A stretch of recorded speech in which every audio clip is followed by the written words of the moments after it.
center field, way back there. Corey Seager does it again.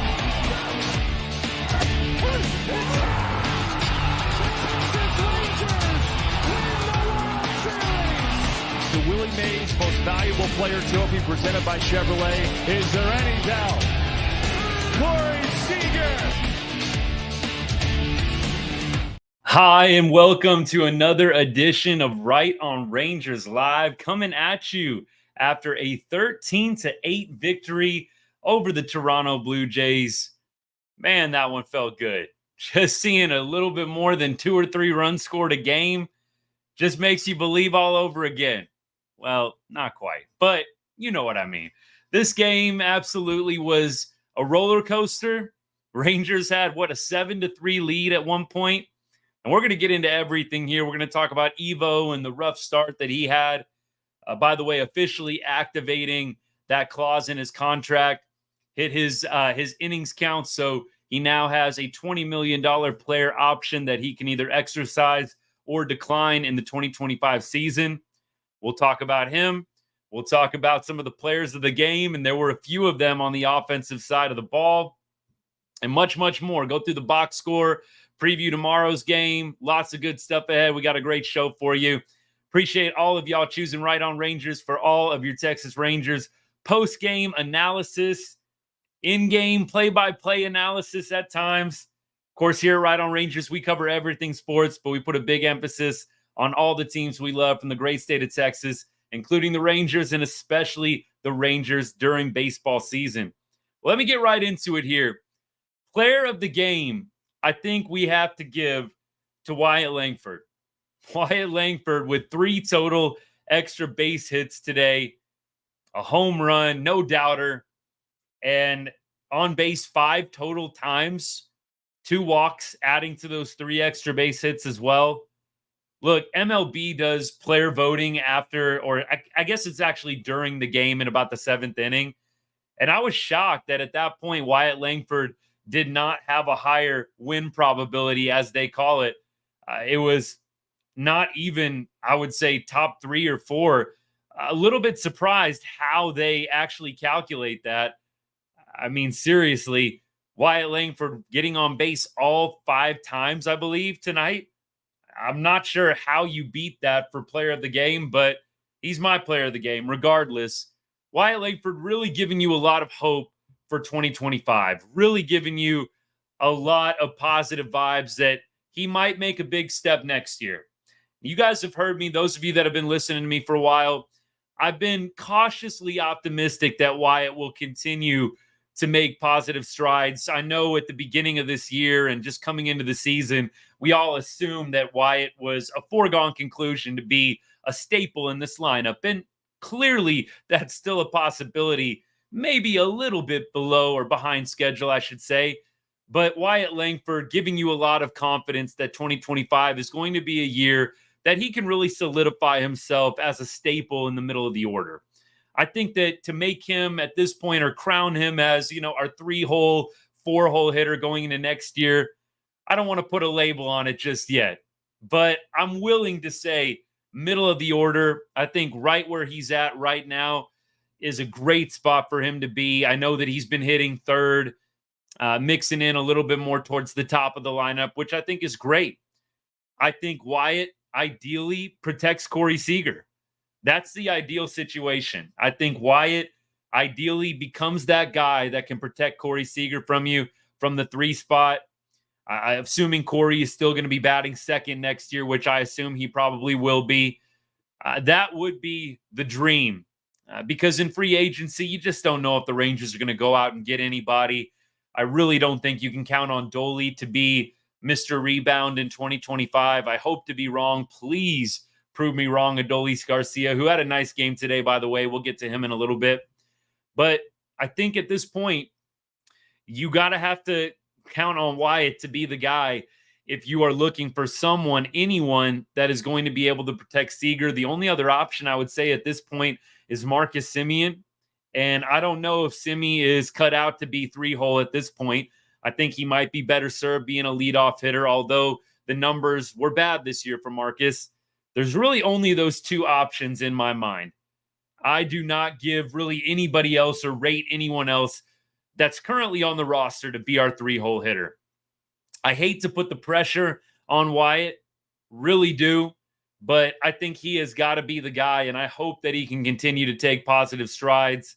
Look, if you don't have him start out at 3-hole next year, he's got to be no lower than 5th. I mean, I think that is absolutely an obvious statement to make, but you never know with Bruce Bochy. Honestly, some of the lineups have really confused me at times, and I don't know if I think it's just tinkering in September, if you know what I mean.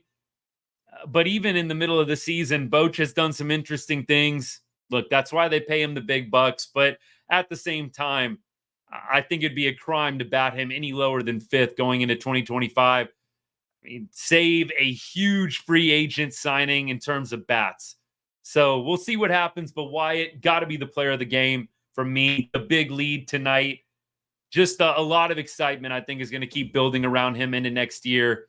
We'll see what he does in spring training and into the season. But I imagine the play is going to be heart of the order type bat. And it is great to see the power and the extra base hits coming for a while. We were getting the singles. We were getting the ground ball, beat it out, infield hits. And now we're seeing the power start to come. And we've always said here on the show, and I think you guys have echoed this, when the power starts to come for Wyatt, that's when you know that he's going to be on. That's when he's clicking. That's when he may be turning a corner. And I think you're finally starting to see that from him. I love it. And in a season of disappointment, and let's be real, that's what it is. It's a disappointing year. It's nice to take away some of these positives at the end of the year, no doubt. Let me get some comments here. Appreciate all y'all. Yep, Natalie, what's up? Langford, player of the game, same page. Absolutely. This did feel like a 2023 game. I mean, either that or early 2000s Rangers baseball, where you're just in a slugfest and whoever scores the most runs wins. I mean, those of y'all that are diehards that have been around for a while, you remember those early 2000s years. We had no pitching. Well, we did have some pitching, but it didn't work out very well for us. And the offense was awesome.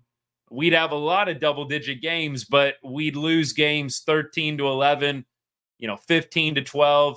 I know y'all remember some of those. It felt like one of those tonight, especially when Nate Eovaldi gives up the 7-3 lead right out the gate, right? It's 3-2. Rangers put up a 5 spot, and then promptly Evo gives up the lead. Just an off night for him. That's what I'm going to chalk it up to, honestly. And you know what? At the end of the season, it is tough. You are not in a position to win games. Evo's a competitor. Look, I'm not going to sit here and say he mailed this one in or anything like that. I have a lot more respect for him than that. But I absolutely think it's tough at this last month of the year to really grind out every single pitch and at bat. You got to do it. You're paid to do it. But it doesn't shock me when guys have off nights in these quote-unquote meaningless games in September. I mean, these games don't matter for the Rangers. They matter in terms of development and positivity and momentum for 2025, but it's not going to be the difference in us playing in October. I mean, I think that's not quite settled yet, but it's getting there. But look, Evo has an off night. It happens. I think you don't need to read into it anymore. I think some people maybe will have a harsher reaction than I will, but I say, it's an off night. And I think Evo has got to be priority number one in the offseason. But the nice thing with Evo, I really do feel like if for whatever reason you can't re-sign him, for whatever reason, if it falls through and he goes somewhere else, I mean, God forbid, Houston. I think those of y'all that were watching with me a few weeks ago, that report came out, Evo from the Houston area. Would he go back to the Houston area, sign with the Astros? My goodness, please, God, no.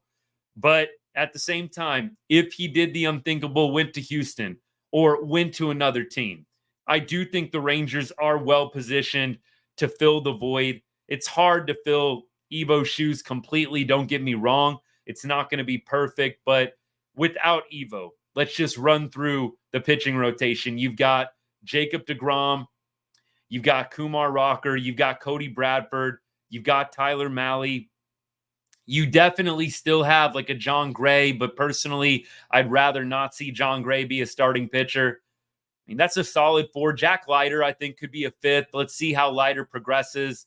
Look, that's a pretty solid rotation, especially when you go DeGrom. And I think Rocker is going to continue to get better and better, just like Wyatt Langford. I think you can insert Rocker at minimum as your number 3 guy. And I think you hope Rocker becomes the number 2 right behind DeGrom. Maybe I'm getting ahead of myself. Maybe I'm getting over my skis a little bit with Rocker. But the point is, if Evo does not come back, I am going to be upset and disappointed because he's such a huge part of the 2023 team and he's provided so much leadership.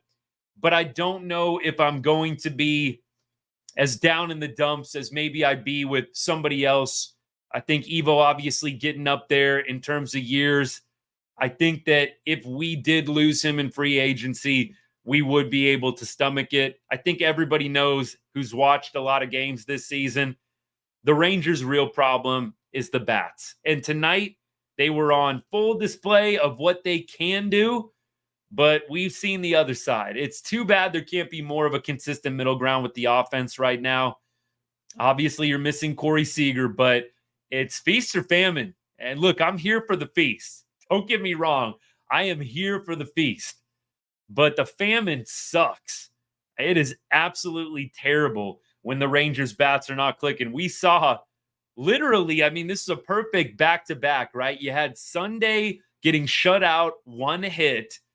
And tonight, you've got 13 runs scored. And I believe the Rangers left 13 runners on base.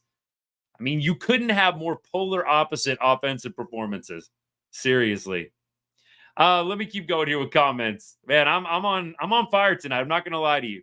I got a lot to say tonight. It's going to be a great show, like I told y'all, but let me get you involved right now. What a great game, Tristan. Appreciate you, bud. What a great comeback as well. I mean, look, this was 3-0 early. I'm glad Tristan brings this up. It was 3-0 early in this one. It did not look promising, just the way Evo started, the way he was getting hit around. And look, I know Bassett, not the best pitcher by any means that the Jays were throwing tonight, but after getting shut out 7-0, you just kind of felt like, is this going to be a repeat of what we just saw? Like, are we serious? We're throwing Evo tonight, and he's getting roughed up. Is the offense just going to roll over again? So the comeback, huge, loved it. I mean, these are the fun wins that I'm talking about that I just was hoping the Rangers would provide us with down the stretch. If we're not going to make the playoffs, at least give us some fun memories and moments in September that we can build off of going into 2025 and into the offseason. Baseball Network, I love this, man. You're not giving up. I love it, bro. We're now 7 games behind in the wild card.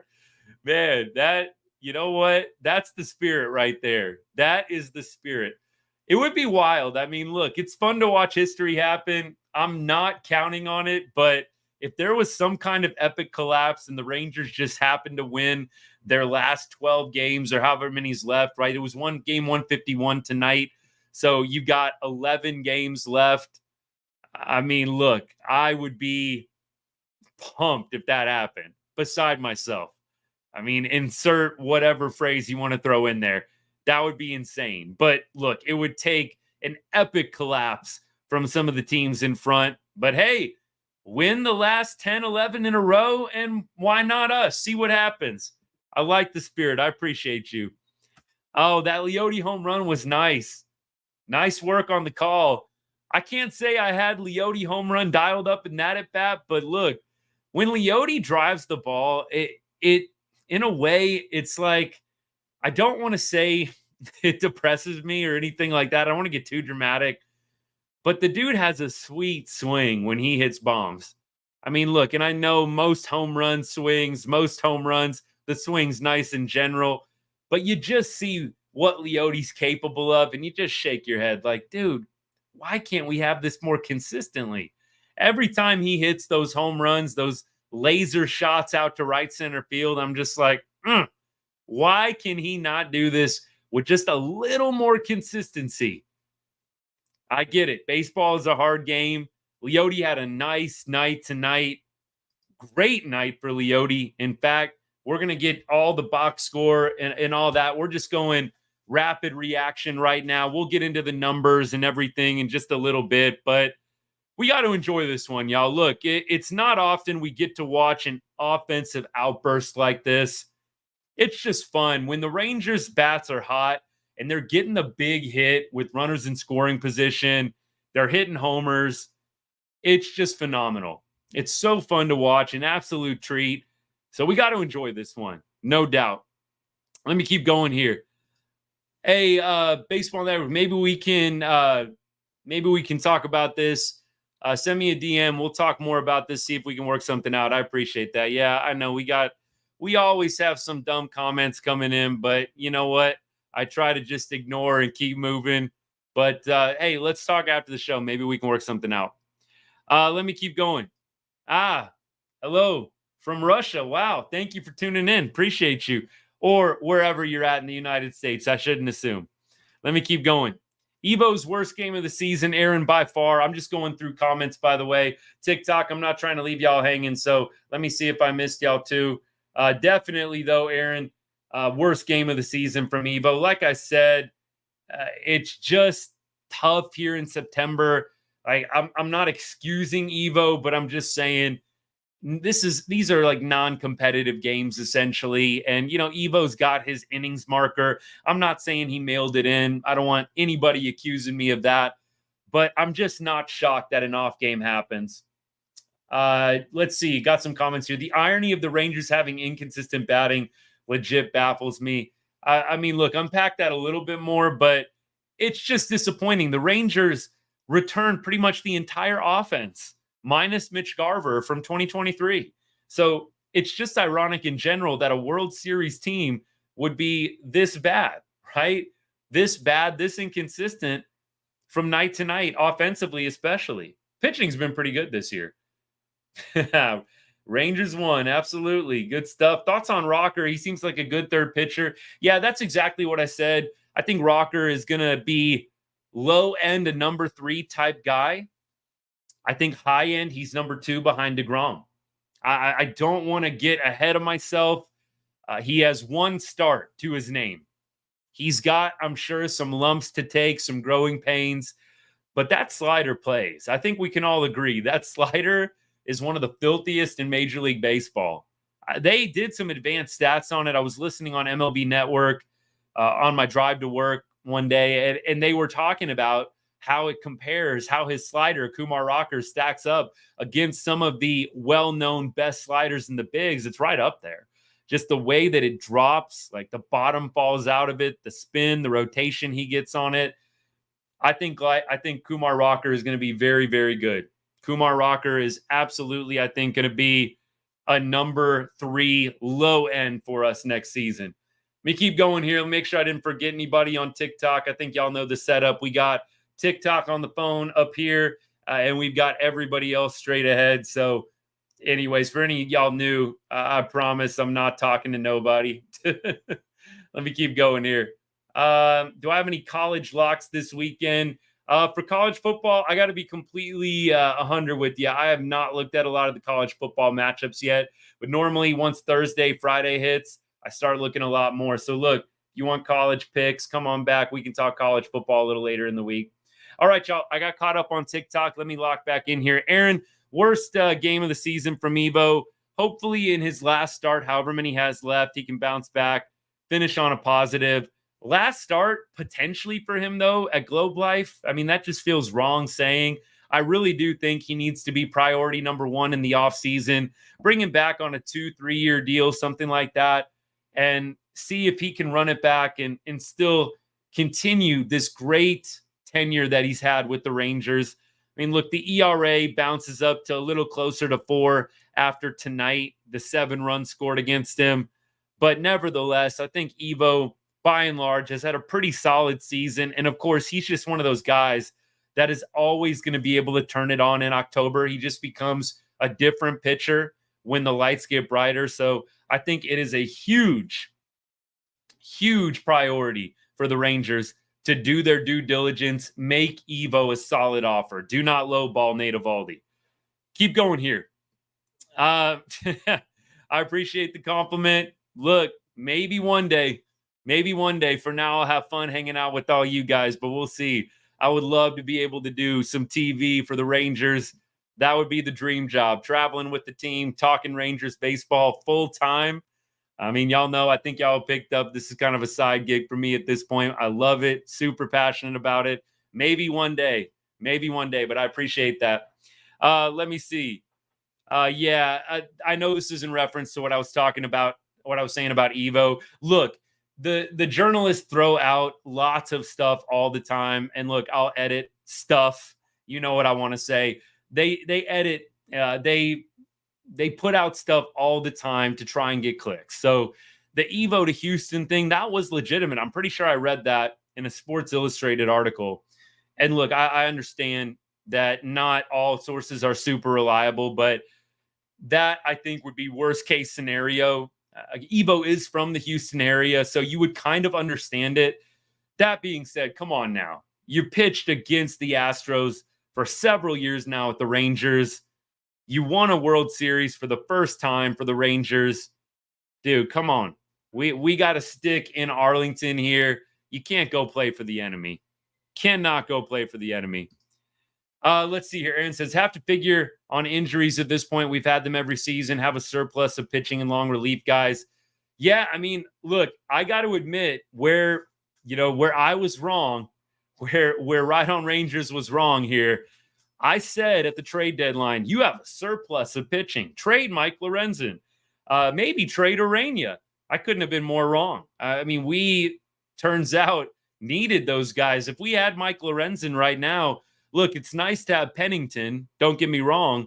But look, having Mike Lorenzen with all these injuries might have been nice. It was a little bit ugly at times with what the Rangers were having to put together, no doubt.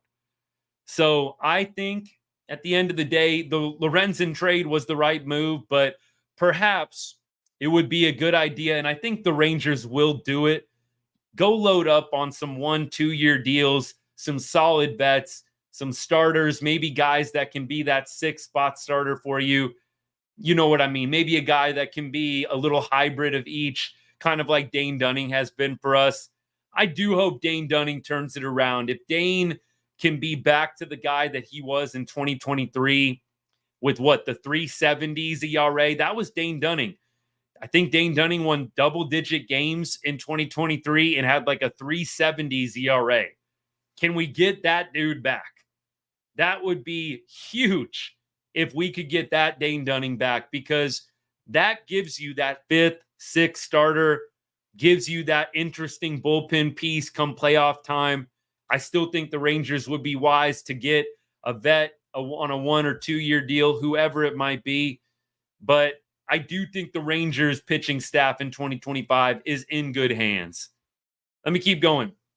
Totally agree. I think, John, we read out the stat that 13 runners were left on base tonight. However, the Rangers were 6 for 18 with runners in scoring position. So 333 BA, not bad. But 18 runners in scoring position opportunities, that's got to be a season high. I mean, I would love to see what game tops this one in terms of opportunities with runners in scoring position.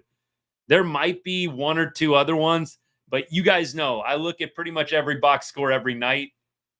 I think that this has got to be one of the highest amount of opportunities we've had with runners in scoring position. This could have easily been a night the Rangers maybe sniffed 20 runs had they actually come through with runners on base. And we're going to go through the individual performances once I make it through all the comments, but I agree. This could have been a lot uglier. I do hope, like Natalie's saying here in this comment, I hope the offense is more consistent next year. I think if you add a couple of stable veteran guys in free agency, they need to be a step or a league above Robbie Grossman and Travis Shankowski, if you will. But if you can add some solid veteran guys that can maybe help bring some consistency to the lineup, guys that aren't feast or famine, extra base hit or strikeout a la Adolis Garcia, although he had 2 singles tonight. So there's that. But I think that if we had some guys that were more contact type hitters, guys that put the ball in play with more frequency, maybe guys with some speed on the base pass, I think the Rangers would do well to go after some guys like that in free agency. And there's a few that we've gone over. And during the offseason, I think I've plugged this a couple of times, but I am going to be going live once a week during the offseason. I'm going to try and pick a consistent day, and we'll do hot stove stuff. We'll do free agents. We'll do Rangers rumors. We'll do some mailbag type stuff. Always take your comments and questions. So I'm really looking forward to the off-season show. And it's just fun to start flushing this year down the drain a little bit, so to speak, and getting into happier thoughts 2025 and all the Rangers can be next season. So more on that off-season show as it gets closer, but wanted to plug that for you guys real quick. Let me keep going here. Brett, come on now. Astros 2024 champs. Let's not get too crazy tonight. I think that the Astros may win a round in the playoffs. I would be very surprised. I've said this so many times. It would shock me if the Astros make it to the World Series, let alone win it. I could see ALCS, which I don't want to see, but I could see the Astros in the ALCS. Could I see them getting knocked out first round? Absolutely. It really just depends on their pitching. You've got Valdez, Verlander, and Hunter Brown, basically. I mean, I don't know. I think that they are going to need a little bit more pitching help than what they've got. I know they have Kikuchi as well. I don't rate any of those guys super high beyond Valdez. Verlander might be a guy that can flip the switch in October. I don't know. I'm not sold on World Series, even making it to the World Series, let alone winning it. Let me keep going here. Yeah, I'm reading through some of the comments right now. Somebody says, what are my thoughts on the Seahawks? Don't have any right now. All right. I can't put all these up, but I'll keep trying to go through. All right. Next up, when Leote is hitting home runs, he's going to have a good week. I hope so. Come on, Leote. Have a good homestand for the fans. Let's go. Have a good final homestand for the fans. We know how Leote works. It's one good week followed by about 3 terrible ones. So I'm hoping that this last homestand is the one really amazing week for Leote. And then after that, you know what? If you want to stink it up on the road, so be it. But come on, give the home fans something to cheer for.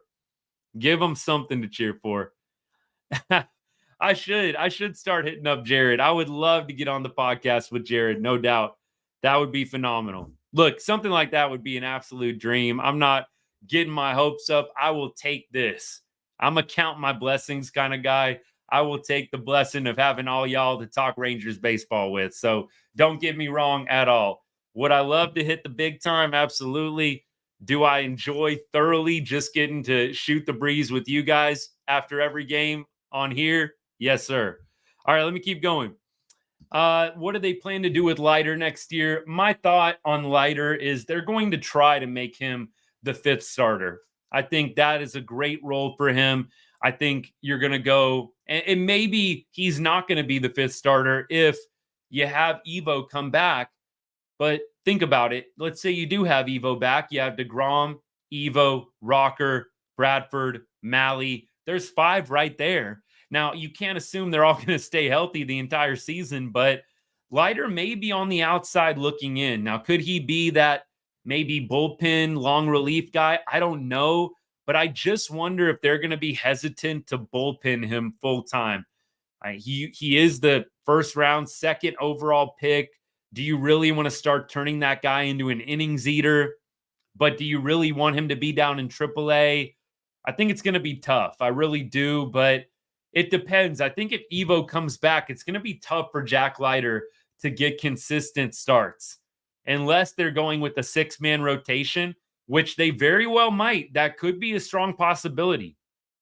And look, I'm assuming they're not going to put John Gray in the starting rotation. I'm assuming they're not going to. But they very well could decide that they want John Gray. But as I stack it up, I just don't know who John Gray replaces. I'd rather have Malley than John Gray. I'd rather have Rocker than John Gray. I'd probably rather see Leiter get innings than John Gray. So I'm just assuming that John Gray is going to be a bullpen guy next year, but maybe the Rangers have other plans. Who knows what CY is cooking up? So we will see. Time will tell on that one. This game almost made me forget Adolis' outfield play. Yeah, I don't know. I know that one hit in the early innings that got over his head. I commented on it in the Texas Rangers fans only chat, but it just seemed like he took a terrible route to the baseball. It was basically directly to his right, and he should have been going back and to the right. It just seemed like a bad route, more so than like not hustling or dogging it. So I don't know. I'd have to go back and do a big, breakdown replay of it. But when they did the wide shot, it really looked like the angle was poor and he misjudged the ball. So Dolly has not had a great, campaign post Gold Glove. Like he got the Gold Glove last year. I would say he hasn't followed it up awesome this year. He's had some great throws. I mean, you've still seen him gun down runners here and there throughout the season. But the actual play out in the outfield, you haven't seen a ton of highlight reel. There's been a few, but you see a lot bouncing in front. You see a lot going just over the head. I don't know. For me, I think that Dolly has done a bit of a poor job defending his Gold Glove title in right field, earned in 2023. So let me keep going here. Yep, we're getting excited. Hockey, basketball. We got obviously NFL and college football in full swing. It's a great time to be a sportsman. It'd be even better if the Rangers were going to the playoffs. Let me keep going. Let me get one more comment in here. Hey, thanks for confirming this.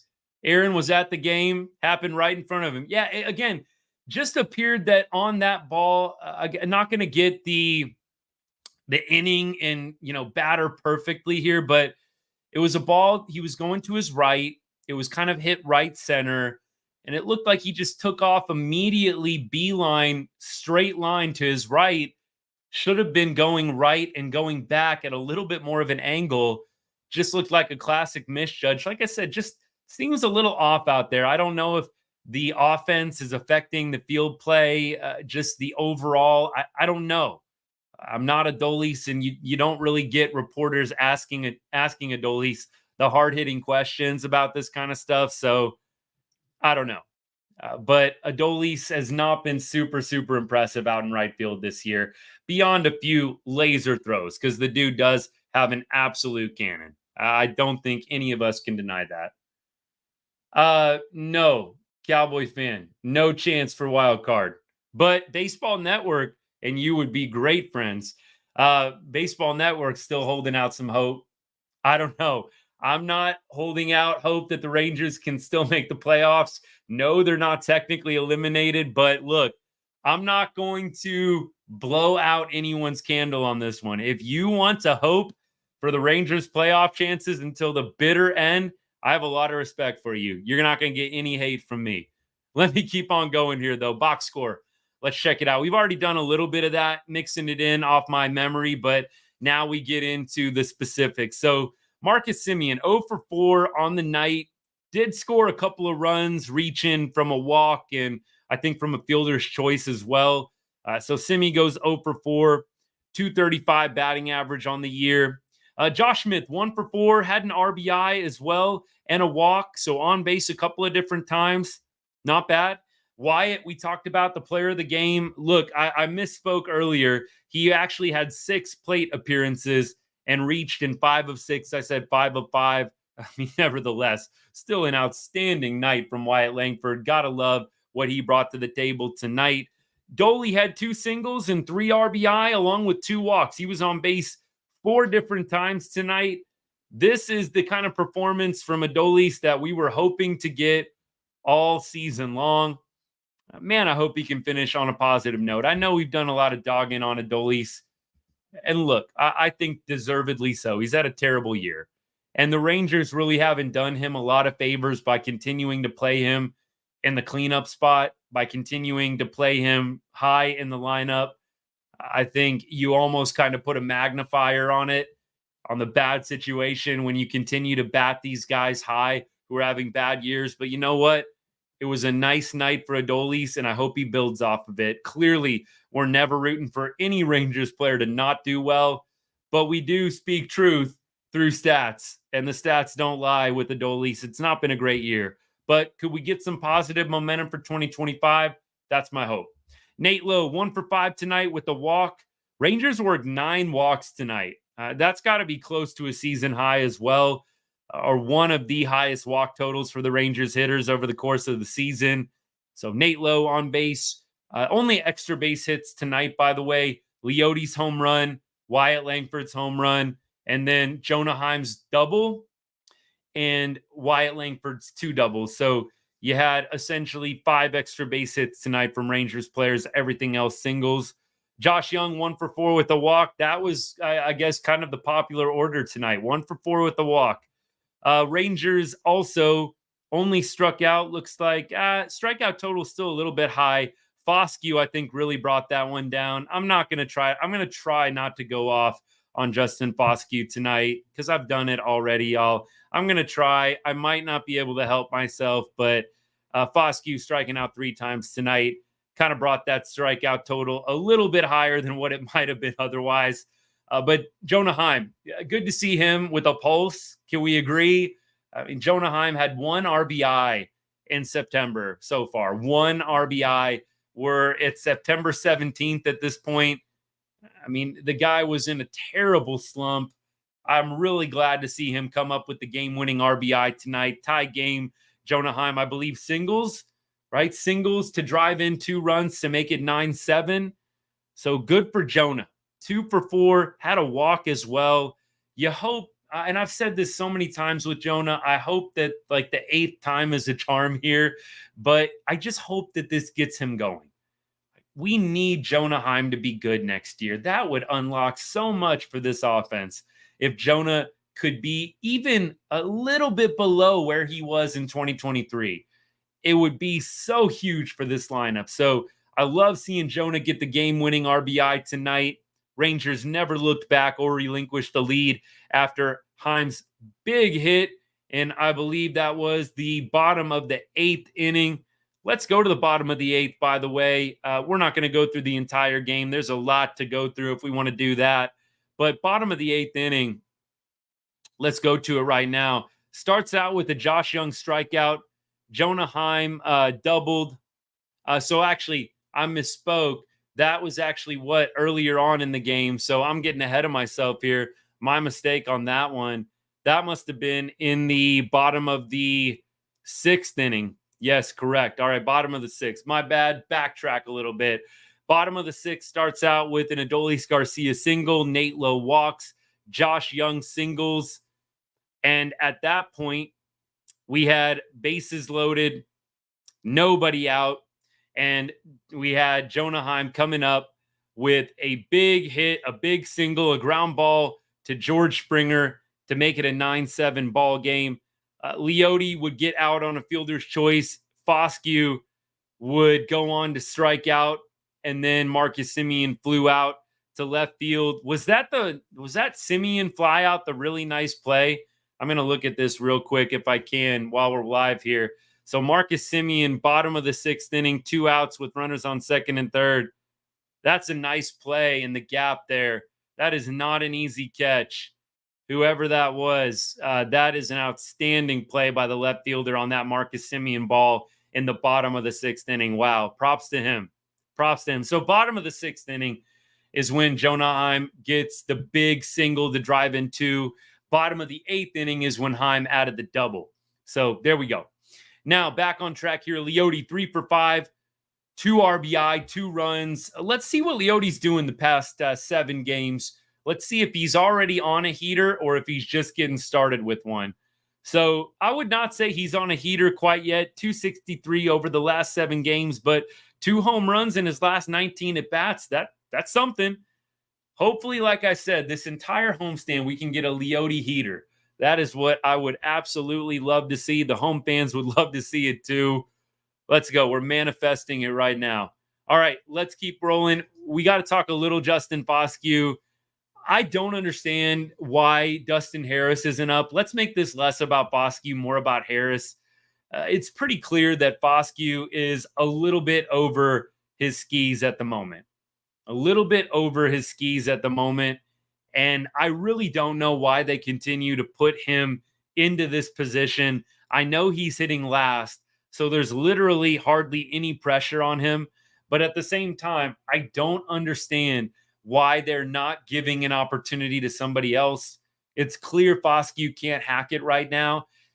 And look, just being totally honest, it's not just bad luck. It's ugly.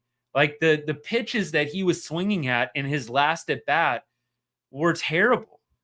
He swung on a 2-0 pitch that was like low and a foot outside and almost hit the dirt. Like you watch the at bats and it just doesn't look comfortable. There are some foul offs, so it's not like he's going up there not making any contact, period. But I just think that they need to let him reset. I know the AAA season is coming to a close, but I just do not understand why they continue to trot him out there. You might as well play Travis Jankowski every night. I know that you're trying to see what you have in Foscue, but it's a fine line. You don't want to ruin the guy's confidence. And I do think you are starting to breach that a little bit. You saw what happened with Wenzel. They kind of just kept trotting him out there. It was clear that he wasn't ready for major leagues, and they kept on giving Wenzel opportunity after opportunity, and he kept on struggling, and eventually they DFA'd him. Now, is Foscue's fate going to be similar? I would say yes, if he keeps on hitting like this. I don't know what their AAA situation is going to be looking like completely next year, but you have to decide, do we want to take away at bats from somebody else, or do we want to give them to Justin Foscue? I can't imagine that Foscue is going to be somebody that the Rangers carry on the major league roster on opening day. I would be very, very surprised. Right now, I'd love to see them give somebody else an opportunity. You've got 2 weeks left in the season. Let's see what Dustin Harris can do. I have no idea why they're not trying that out, but they sure probably have their reasons. I can't think of what they are right now. I don't have anything for you guys. It's inexplicable to me. The dude is batting .059, 059 with a 199 OPS. And look, a few apologists, as I like to call them, in defense of Foscue have said it's a small sample size. So it's 34 at-bats. Do the simple math on that. It's about 8 or 9 games worth of at-bats. It's a small sample size. But what you're seeing looks pretty ugly. Like I said, it's not like this is a ton of bad luck. Foscue is scorching the baseball right at people. Atom balls all over the yard. And he's just getting unlucky. The BABIP is off the charts. I mean, I don't think that that is what is going on with Justin Foscue. It's not getting unlucky. It's over your skis. Not ready.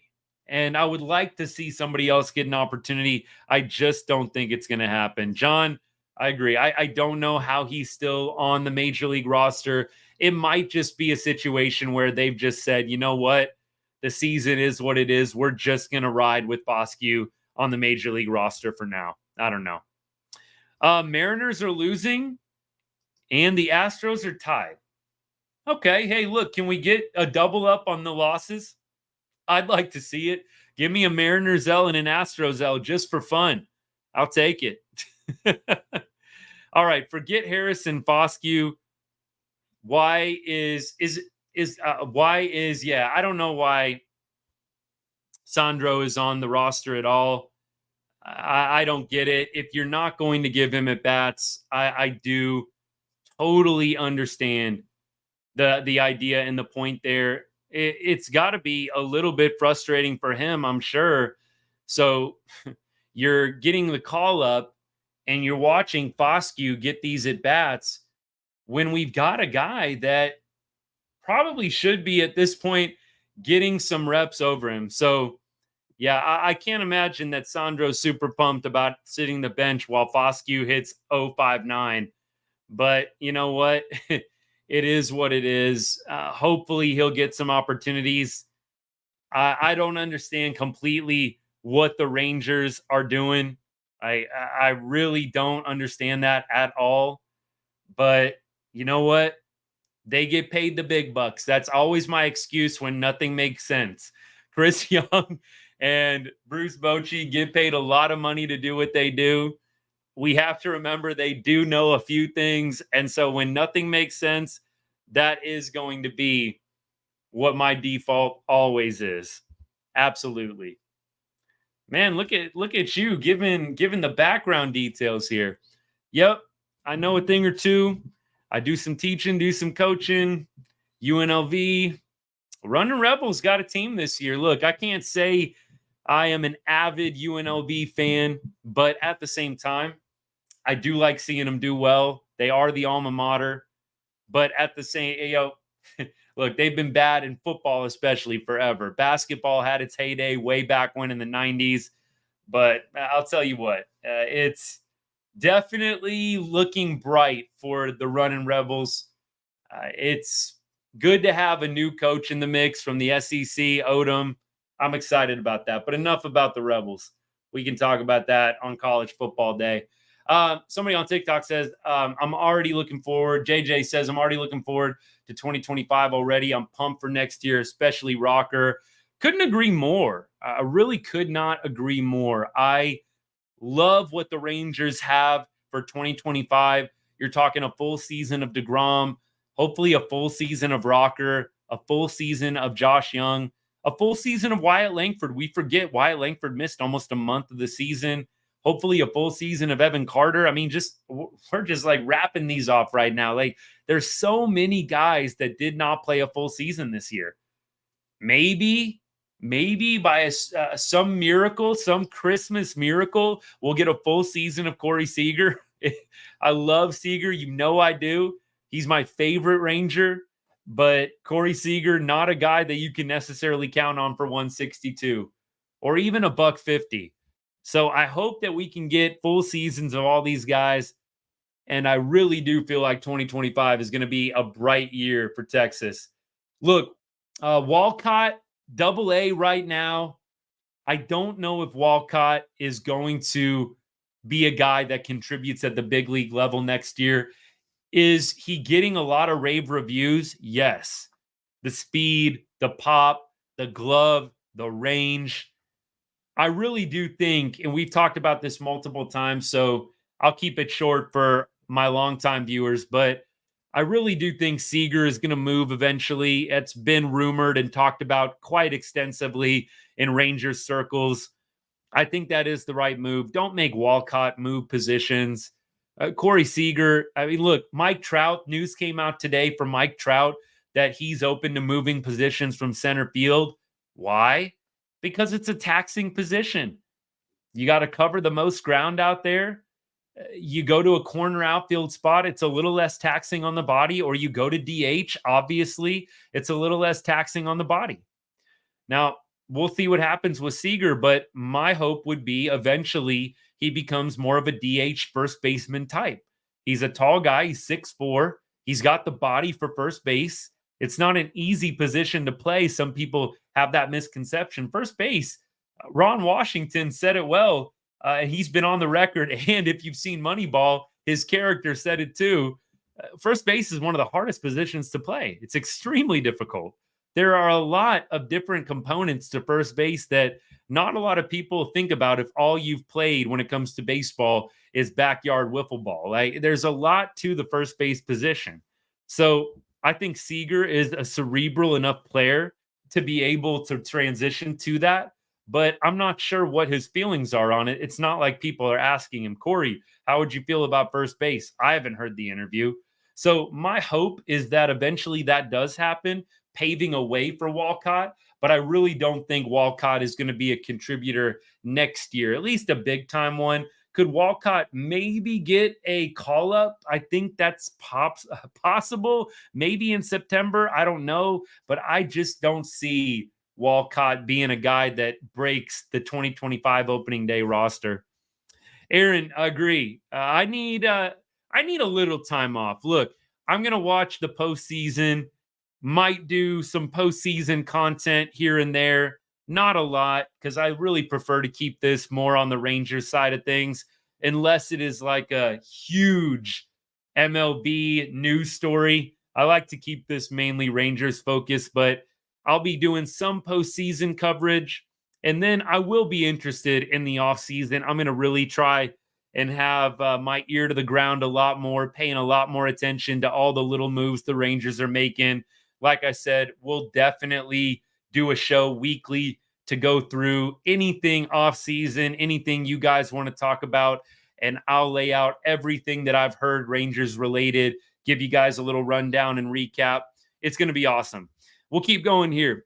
Aaron says, if any current minor leaguer is going to make an EC and Evan Carter like run and come up by the end of next season, Alejandro Osuna, that is a good one. I think Walcott, like Aaron is saying, is still probably a year away or two. Alejandro Osuna, I've heard that name and I've seen a few clips of him play. I can't say I'm overly familiar with all the guys in our minor leagues, but let me give you an idea of what he's doing so far. So right now, playing outfield at Frisco for AA, 292 average, 18 bombs, 61 RBI, 17 stolen bases, 362 OBP. The OPS is at 869. So he's had a great year down there. He was at high A to start the year, and they moved him up to double A. Since joining double A Frisco, he's batting 306 with 9 bombs, 32 RBI.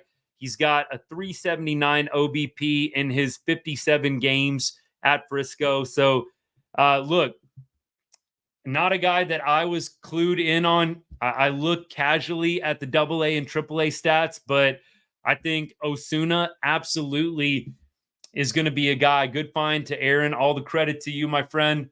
I think he's definitely going to be a guy that the Rangers are going to look at. And we do need outfielders. I think that's clear. You've got EC, but is he going to be healthy for all of 2025? Is he going to be able to hit lefties? You've got Dolly, a lot of question marks around Adolis Garcia. There is absolutely room for some outfielders. I would prefer the Rangers sign one rather than count on more minor leaguers. Just that's my opinion. But if this guy can come up, if Osuna can come up and make some noise, I'm all for it. EBL, what's up, man? Thanks for tuning in. Appreciate you. EBL says, have you heard anything about Ohtani pitching in the playoffs? So the GM of the Dodgers actually came out and said he's not pitching this season. And I don't think this is an exact quote, but basically he's not pitching this season, period. Then Dave Roberts, manager of the Dodgers, came out and was basically like, I'm not ruling it out. So I think that maybe you could see Ohtani best case in like a kind of a WBC closer type role, like he was when he faced off against Mike Trout in that epic battle. I think maybe you could see him in that kind of role, but that would be if they made it deep into the playoffs. I would not count on Ohtani being a pitcher this year unless they make it really, really deep. I know Ohtani's been working hard, and you've seen the rehab videos coming out, the throwing videos coming out from him. I'm excited to see Shohei in October. I can't say I'm a big Dodgers fan. I don't hate the Dodgers by any means. Just not a big Dodgers fan, but I do pay attention to the Dodgers. It's hard not to. They're literally on the homepage for MLB every single night. Like, I'll be shocked if I go to MLB.com right now and it's not either Shohei or Mookie. Let's see what it is. It's literally Shohei crushing his 48th home run. Like, you can't make this up. Go to MLB.com if you don't believe me. And I promise you I didn't look that up in advance. Every night, it's either Shohei, Mookie, maybe you get somebody else in the mix here and there, but literally 4 to 5 nights out of 7 in a week, it's a Dodgers player. You could almost count on it. But look, I like watching Shohei play the game. He's got a beautiful swing, the best baseball player on the planet, in my opinion. So how would you not want to watch that? So we'll see what happens. We'll see what happens. It might work out. That would be really fun. Shohei closing, that would be phenomenal. Look, If it's like Astros Dodgers, I will gladly cheer for the Dodgers. I will become the biggest Dodgers fan on the planet if the Astros make it to the World Series. Wouldn't that be a great World Series? I would not like it at first only because it's meaning that the Astros are that much closer to getting another World Series championship. But I would love for them to play each other, rematch of 2017, and then you go ahead and you have the Dodgers winning it. That would be heavenly. The Astros lose in the World Series again. I would love to see that. So we'll see. Look, I will, like I said, become the biggest Dodgers fan on the planet. Whoever is playing the Astros, I would consider wearing that team's jersey and hat on a given night.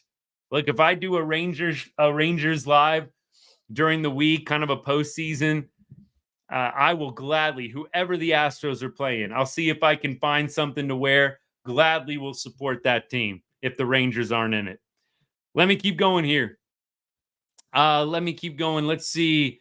This would be from an analyst view. I feel like this would be like a Pittsburgh Steelers season. It's hard. It's always the Cowboys' year. It's always the Cowboys' year. Look, I can't say I'm feeling great about this year, but we'll see. But more Cowboys later on in the week. We'll see what happens with this week's game against the Ravens. Oh, Osuna. Going back to Osuna, minor league player of the year. Look, the dude is on a roll, hitting over 300 since getting promoted to Double A. Awesome. Awesome. All right, I'll keep going. Preach. Anyone over the Astros. Amen. Louder for the people in the back. Yep, it is every night, John. Every night. It's either Judge and Soto. Thank you. It's Judge, Soto, Ohtani, and maybe Mookie occasionally. Maybe Mookie occasionally. Let's see here. Yeah. EVL agreed. No trash cans or vibrator under the shirt this time. Yeah, no problem. That's just what I heard. Look, I watch a lot of MLB Network. I listen to a lot of MLB radio when I'm out and about driving around, and they kick around a lot of stuff. But that's basically the last that I heard about Ohtani pitching. All right, let me keep going here. Baseball Network, appreciate all the comments tonight. Yeah, MLB The Show. Love that.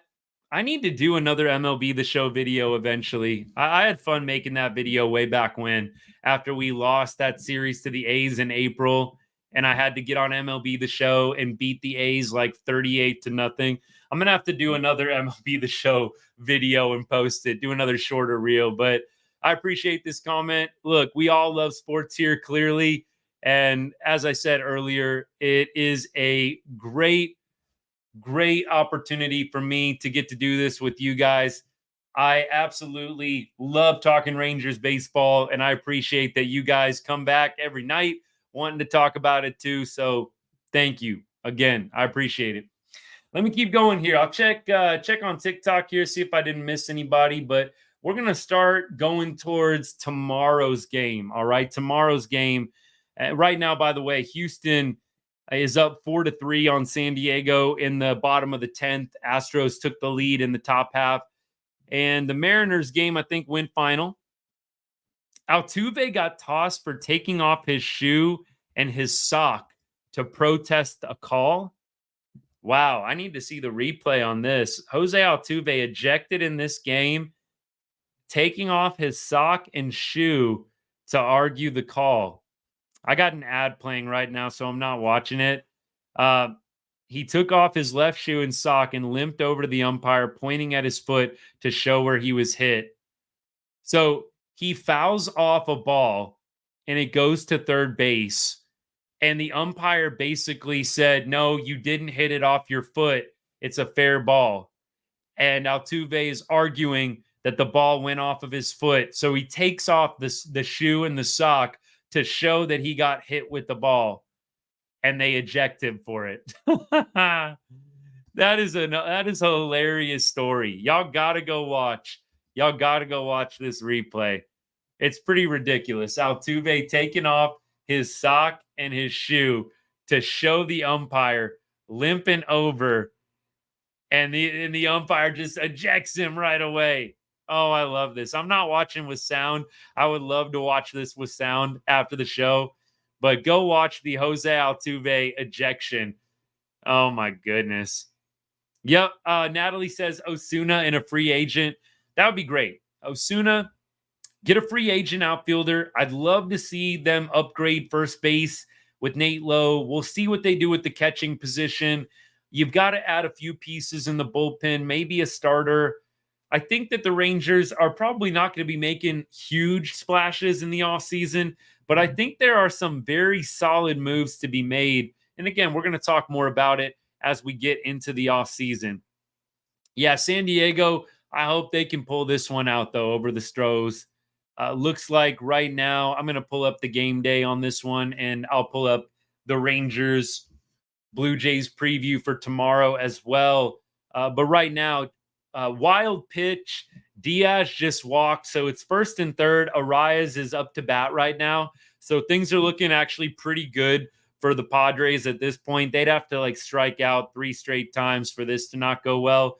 Arias is definitely the guy you want up to put the ball in play. So I'll keep you posted on the Stros. I always say it's just about the best day ever when the Rangers win and the Astros lose. So we have a vested interest in this game. So first and third, nobody out. Arias up to bat. We'll see if he can walk it off with a ball in the gap. That sure would be fun. By the way, Astros have Neris on the mound right now pitching. Neris on the mound. All right, I'll keep going. Yeah, somebody on TikTok did say White Sox 2024 champs. Look, I appreciate the comments. I really do. All comments. Ones like these just make me chuckle, but it's all good. Let me keep going, though. So scores and games for tomorrow. Let's check it out. So starting pitcher for tomorrow, I believe, is Bradford. I don't know who the Blue Jays are playing, but Cody Bradford, okay, they're starting Francis, who is 8-4 with a 3.50 ERA on the year. Francis, let's see where he's at. He, over his last 7 starts, has a 1.50 ERA. So he's been pitching really, really well. He's coming off of a game against the Mets on 9/11. 8 innings pitched, 1 hit, 1 earned run, 1 walk, only struck out 1. That's crazy. 8 innings pitched, only 1 strikeout. That's wild. He does actually get strikeouts. He has 46 strikeouts in his last 48 innings pitched. That's pretty crazy, though. Against the Mets, 8 innings, 1 strikeout. Just not something you see all the time when a guy's going that many. So the Rangers might have their hands full tomorrow with Francis, who is on a little bit of a heater right now over his last 7 games. Rangers do have some ABs versus Francis. We've got Garcia 0-1, Heim 0-4, Jankowski 0-2, Young 0-1. Are we going to have a hit? Come on. Nate Lowe 0-3, or 1-3, excuse me. Nate Lowe 1-3. Ornelas has a walk, I think, against him. 1 plate appearance. Simeon 0-2. Josh Smith 1-2. Leote 0-2. So a lot of 0-fers. This could be a rough game potentially for the Rangers. I hope to be wrong. On the other side, we've got Bichette with 1 hit and 1 at bat against Bradford. Vladdy is 0-1. Kirk 0-1. Schneider 0-1. Springer 0-1. Maybe this is going to be a classic pitcher's duel tomorrow. Who knows? But, man, I'd like to see Cody Bradford bounce back. Evo and Bradford, a little bit of a rough start their last couple of times that they've been out. I want to see Bradford bounce back. He's back in the friendly confines of Globe Life Field. We've talked about with Bradford, the home-away splits are actually pretty crazy for him. He is a much better pitcher at Globe Life Field. The numbers are wild. I'm going to read them to you guys updated after he gave up all the runs that he did last game in Arizona. So the splits read like this. At home in 2024, Cody Bradford is 4-1 with a 2.57 ERA. On the road, Cody Bradford is 1-2 with an 8.10 ERA. That is a crazy difference. I mean, look, he's only played in 4 road games versus 8 home games, but nevertheless, 8.10 ERA on the road versus a 2.57. ERA at home. That is a crazy split. So my hope is that back at home, Cody Bradford gets back to being dominant and has a great game in front of the home fans. That would have to be the plan. Hopefully the Rangers can secure the series win tomorrow. Don't leave it to Thursday. Go ahead and get you a series win tomorrow on Wednesday. And then we just have fun watching Kumar Rocker toss it on Thursday, maybe getting a sweep.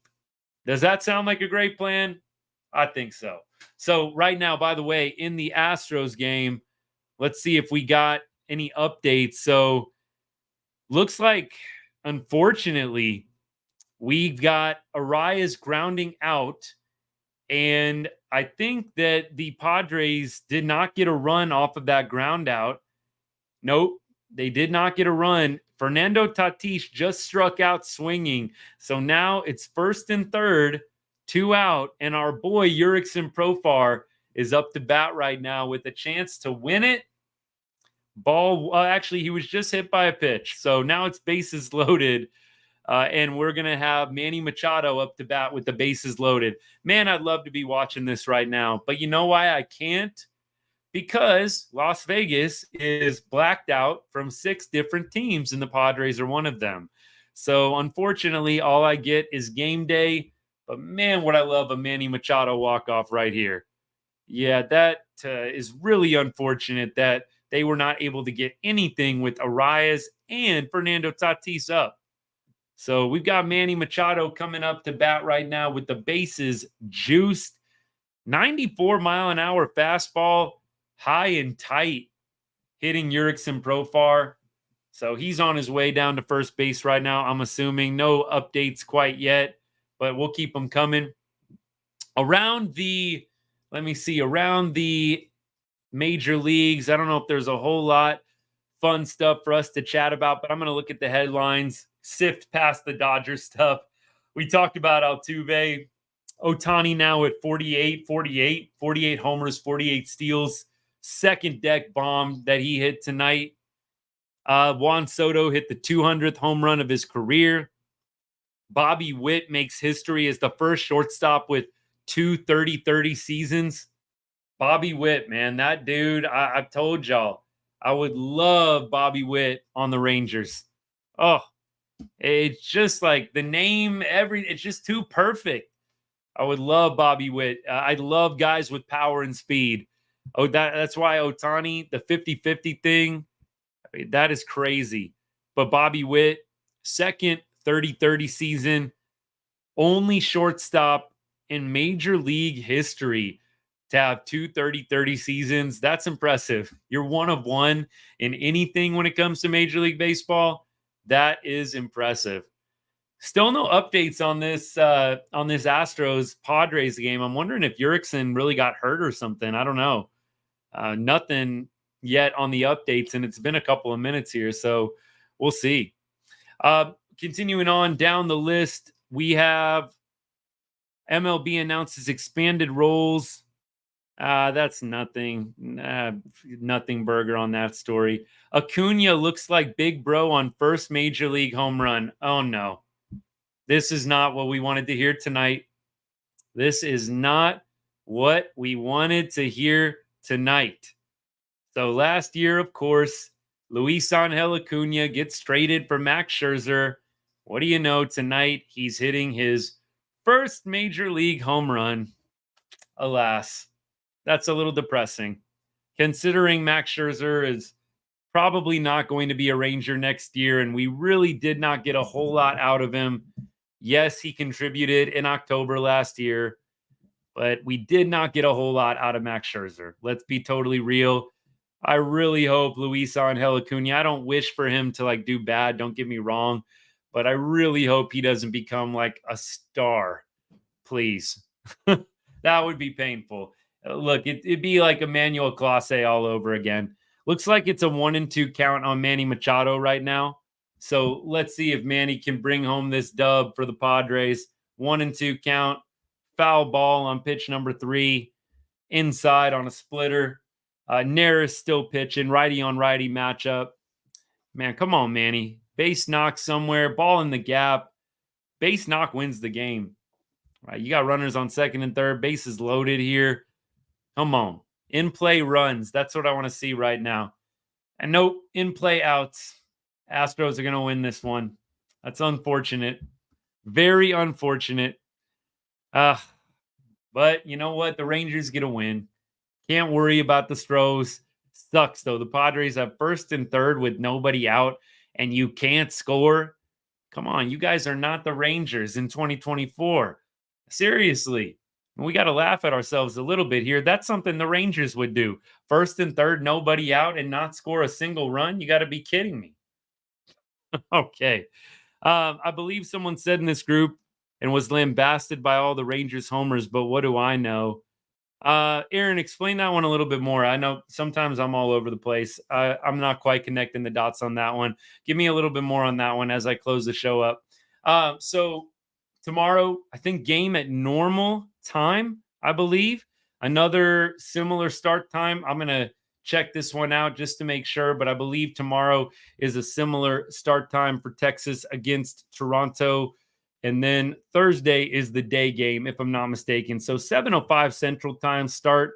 So 5:05 out here for me. Thursday is a 1:35 Central Time start. Kumar Rocker against Kevin Gaussman. So time to wrap up the show. I want to say thank you to all y'all for tuning in. If you are watching right now, not subscribed to the channel, not following the account, would greatly appreciate if you do so. And if you know somebody that loves the Rangers, loves Major League Baseball, please send them my way. Tell them about the channel. Share one of my videos with them. And you know, I also do a lot of football content, college football with the Texas Longhorns, NFL football, covering the Dallas Cowboys as well. We do Dallas Mavericks once that season gets started up in October. I greatly appreciate all you guys hanging in, wins, losses. It's been awesome talking baseball with you. We still got a couple weeks left, and we're going to enjoy every game down the stretch here. Aaron, you were talking about Acuna. Perfect. That makes total sense here. Look, I don't know what Acuna is going to turn into. I don't hope that he has a bad career. I just hope that he doesn't become the mega star that we traded away for basically a year of Max Scherzer. But you know what?